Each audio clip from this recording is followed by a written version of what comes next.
सुस्वागतम सुस्वागतम सुस्वागतम मित्रों, सफलता विजन हब में आप सभी का स्वागत अभिनंदन है। आज हम आपको संस्कृत विषय के बारे में जानकारी देंगे।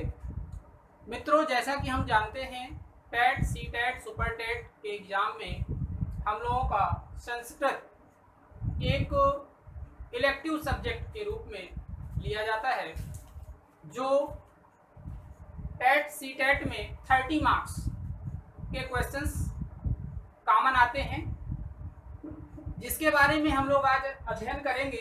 संस्कृत कहाँ से आया है, संस्कृत शब्द की उत्पत्ति कहाँ से हुई है, संस्कृत को संस्कृत किसने कहा है और संस्कृत भाषा क्या है।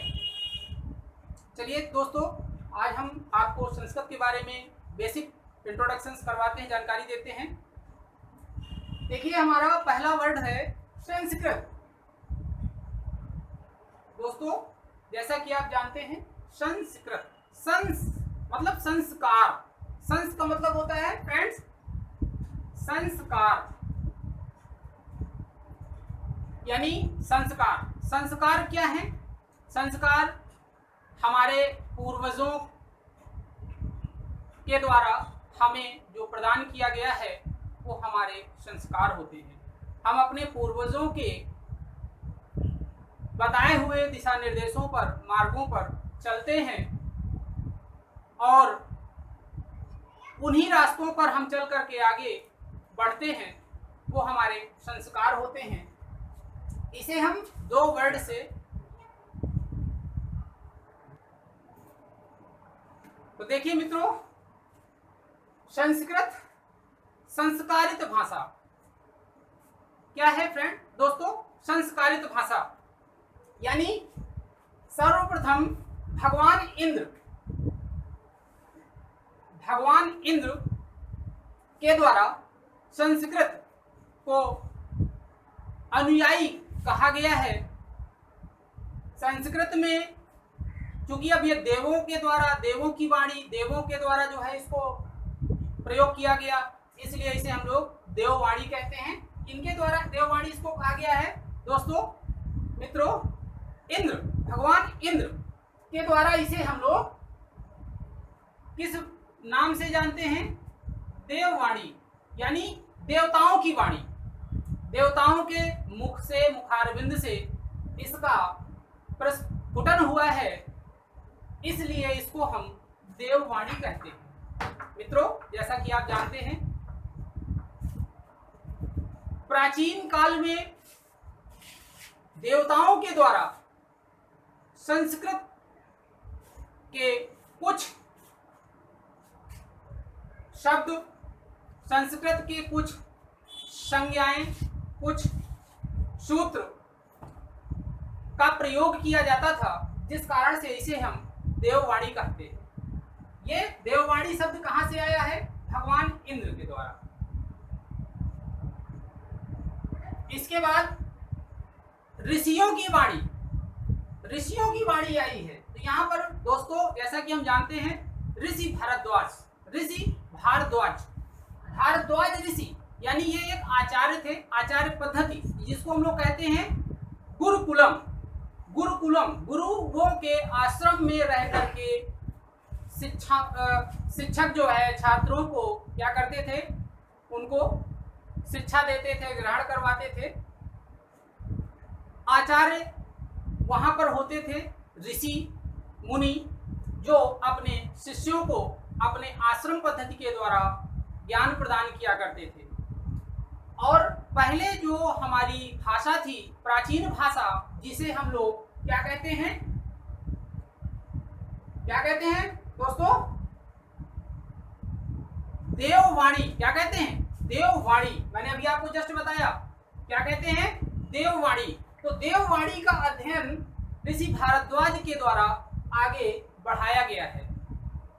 दोस्तों, जैसा कि आप जानते हैं, इसमें ऋषि भारद्वाज के द्वारा कुछ परिभाषाएं, कुछ संज्ञाएं दी गई, कुछ सूत्र जो है निर्मित किए गए, बनाए गए। और इसके बाद हमारे ऋषि पाणिनि आए। जो हमारे थे ये उत्तर भारत के गांधार से में इनका जन्म हुआ था। उत्तर भारत के गांधार में इनका जन्म हुआ था। क्वेश्चन 1 नंबर का सीटेट में पूछा जाता है, संस्कृत के जन्मदाता कौन हैं?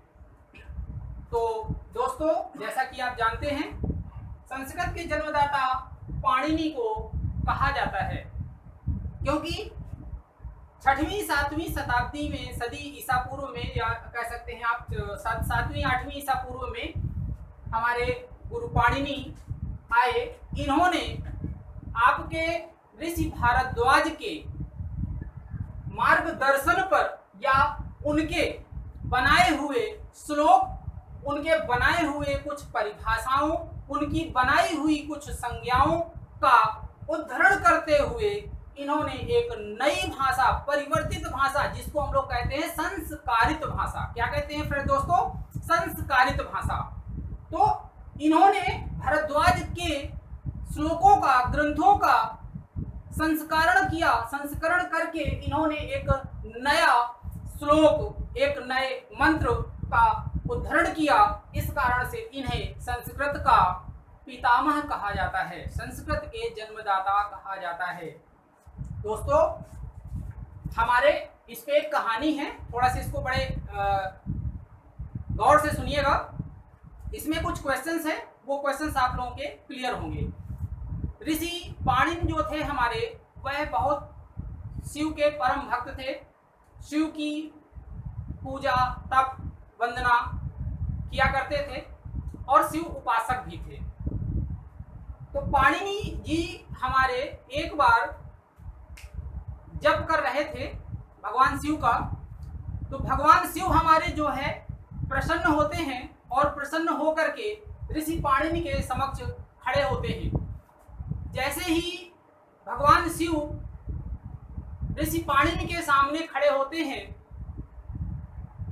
तो ऋषि पाणिनि को उन्होंने वरदान दिया और साथ में उन्होंने अपने डमरू, जो हाथ में भगवान शिव के डमरू था, उस डमरू को उन्होंने बजाना शुरू किया। जैसे ही भगवान शिव ने अपना पहला डमरू बजाया तो पहले डमरू में उनके कुछ स्वर और व्यंजन प्रस्फुरित हुए, निकले। जब दोबारा उन्होंने डमरू को बजाया तो फिर कुछ स्वर और व्यंजनों की उत्पत्ति हुई। इस प्रकार उन्होंने डमरू को बजाने पर 14 सूत्र उत्पन्न हुए, जिन्हें हम क्या कहते हैं दोस्तों? शिव सूत्र, महेश्वर सूत्र या हम प्रत्याहार सूत्र भी कहते हैं। देखिए टेट सीटेट में एक क्वेश्चन आता है, प्रत्याहार सूत्र या महेश्वर सूत्र की संख्या कितनी है या कितने होते हैं? तो दोस्तों जो शंकर जी के डमरू से निकले थे महेश्वर सूत्र, जिनकी संख्या हमारी कितनी है दोस्तों? 14 सूत्र, जिन्हें हम महेश्वर सूत्र, शिव सूत्र या प्रत्याहार सूत्र के नाम से जानते हैं। तो दोस्तों इस कारण से हम ऋषि पाणिनि को संस्कृत के जनक भी कहते हैं। हमारे ऋषि पाणिनि ये क्या हैं? संस्कृत के जन्मदाता। दोस्तों संस्कृत के जन्मदाता, एक क्वेश्चन आपका आता है संस्कृत के जन्मदाता कौन है, तो आपको आंख मूंद करके बता देना है ऋषि पाणिनि। और ऋषि पाणिनि ने जिन सूत्रों, जिन संज्ञाओं, जिन परिभाषाओं को परिभाषित किया है, वह परिभाषाएं कहाँ से ली गई हैं? तो दोस्तों वो परिभाषा ऋषि भारद्वाज के द्वारा ली गई हैं। और ऋषि भारद्वाज के पहले इस भाषा को हम देववाणी कहते थे। देखिए एक चीज और है दोस्तों, समझिएगा इसको। संस्कृत के पूर्व नाम अगर देखे जाएं तो बहुत सारे नाम हैं। देखिए पहला नाम आपका है गीर्वाण। दोस्तों पहला नाम आपका है गीर्वाण, यानी भगवान इंद्र।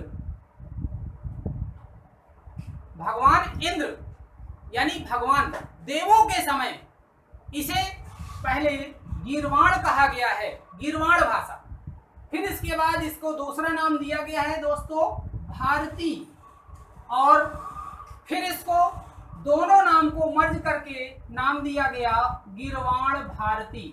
संस्कृत के नाम बता रहे हैं दोस्तों, ध्यान दीजिएगा, कॉमन है और क्वेश्चंस में पूछ सकता है एग्जाम में, टेट, सीटेट, सुपर टेट या टीजीटी के एग्जाम में, या हिंदी के जो संस्कृत के जो पीजीटी वाले व्यक्ति हैं उनको भी ध्यान देने की जरूरत है। दोस्तों वीडियो अगर आप लोगों को पसंद आ रहे हों तो लाइक, शेयर और कमेंट जरूर करें। पहला हमने बताया गिरवाण, दूसरा नाम बताया हमने भारती, तीसरा नाम बताया हमने गिरवाण भारती, चौथा नाम आया इसका प्राचीन ग्रंथ। प्राचीन ग्रंथ यानी संस्कृत हमारी किस ग्रंथ से ली गई है, तो संस्कृत हमारा सबसे प्राचीन ग्रंथ जो था दोस्तों ऋग्वेद। संस्कृत हमारी किस वेद से ली गई है दोस्तों, ऋग्वेद से। यानी ऋग्वेद में देवताओं का वास होता था, इसलिए इसे ऋग्वेद में समाहित किया गया है, जोड़ा गया है या लिया गया है। तो इसको हम कह सकते हैं आर्य की भाषा। इसे दोस्त हम फिर नाम देते हैं आर्य भाषा। संस्कृत को हम नया नाम आर्य भाषा। इसके बाद इसको कहा गया देव भाषा, देववाणी, देव भाषा, देववाणी, देव भाषा। इसके बाद इसको जो है आपके पाणिनि ने, ऋषि पाणिनि ने इसको क्या नाम दिया, संस्कृत। क्या नाम दिया दोस्तों, संस्कृत। संस्कृत। इसलिए ऋषि पाणिनि को क्या कहा जाता है दोस्तों, संस्कृत का जनक कहा जाता है। ऋषि पाणिनि ने हमारे, देखिए ब्रिटिश कालीन में जो हम आजकल इतिहास पढ़ रहे हैं, इतिहास के बारे में जो भी चीज हम लोग जान रहे हैं, 800 ईसा पूर्व ब्रिटिशियर्स ने पाणिनि के द्वारा जो भी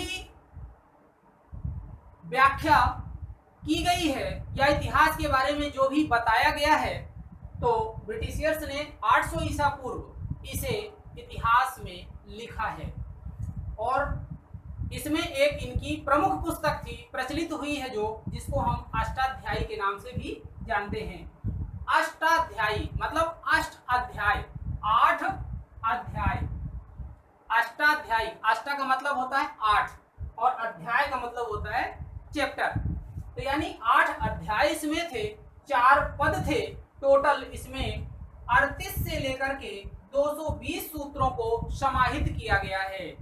अष्टाध्यायी में दोस्तों 8 अध्याय, 4 पद, इनको मिलाकर के 38 से 220 सूत्रों को समाहित किया गया है। लगभग इसमें 4000 सूत्रों का समागम है। अष्टाध्यायी में लगभग 4000 सूत्रों का समागम होता है, समाहित हैं। तो दोस्तों ये सारी चीजें आपको अगर पसंद आ रही हो तो लाइक और शेयर जरूर करें।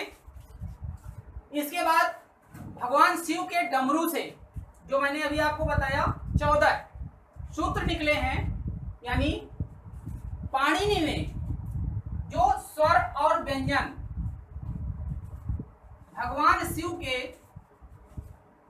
डमरू से निकले हैं, उनको पाणिनि ने क्या किया है, संग्रहित किया है। संग्रहित किया और स्वर को अच और व्यंजन को हल के नाम से अलग करके व्यवस्थित किया है, रखा है। तो दोस्तों वो 14 सूत्र आपके कौन से हैं, इसके बारे में मैं आपको थोड़ा से बताऊंगा। देखिएगा, जिन्हें हम लोग महेश्वर सूत्र, प्रत्याहार सूत्र या शिव सूत्र के नाम से जानते हैं। पहला है आ ई उ अ। आ ई उ अ मतलब आयुण, आ ई उ ना, आयुण। दूसरा है रि लृक, रि लृक। तीसरा है ए ओ अंगा, ए ओ अंगा, ए ओंग जिसको कहते हैं हम लोग। चौथा है ऐ औ चा, ऐ औच। पांचवा है वरट। छठवां है लड़। सातवां है अमंग अड़ा ना मा, अमंग ड़ा ना म, अमंग रणम। फिर आठवां है झबई, झा भा और इया, झबई। फिर है घड़, घा घड़ी, धा ढक्कन, धा धनुष और सा षटकोण, घड़ धस। फिर है 10वां जब गढ़ दस, जब गढ़ दस, जा बा गा डा दा और सा, जब गढ़ दस। फिर है खा फा छ, खा फा छ, ठ थ, चा ट ता वो, खा फ छ ठ त। एक ये है खा फ छ ठ त, चा ट ता वो, खप छठत चटताओ, खब छठत चटताओ। फिर है 12वां कपाई। 13वां है सक सर और 14वां है हल। ये दोस्तों हमारे 14 सूत्र जो भगवान शिव के डमरू से निकले हैं, जिन्हें हम क्या कहते हैं, महेश्वर सूत्र। क्या दोस्तों कहते हैं, महेश्वर सूत्र। इन्हीं को हम प्रत्याहार सूत्र भी कहते हैं और इन्हें हम शिव सूत्र भी कहते हैं। दोस्तों टेट सीटेट के एग्जाम में या सुपर टेट के एग्जाम में संस्कृत सब्जेक्ट में आपका ये कॉमन क्वेश्चन पूछा जाता है, महेश्वर सूत्रों की संख्या कितनी है। तो यहाँ से आप तुरंत भगवान शिव के डमरू को याद करेंगे और जैसे ही भगवान डमरू के शिव में पहुंचेंगे, भगवान डमरू के शिव से कितने निकले थे सब, तो आपको तुरंत याद आ जाएगा 14, जिन्हें हम लोग क्या कहते हैं दोस्तों, शिव सूत्र, महेश्वर सूत्र या प्रत्याहार सूत्र। तो दोस्तों ये आज आपकी संस्कृत की इंट्रोडक्शंस, मैंने कॉमन जानकारी आपको दी। कैसी लगी आज की क्लास आप लोगों को, कैसा लगा आज का वीडियो संस्कृत का, कमेंट में जरूर दें और वीडियो को लाइक और सब्सक्राइब जरूर करें।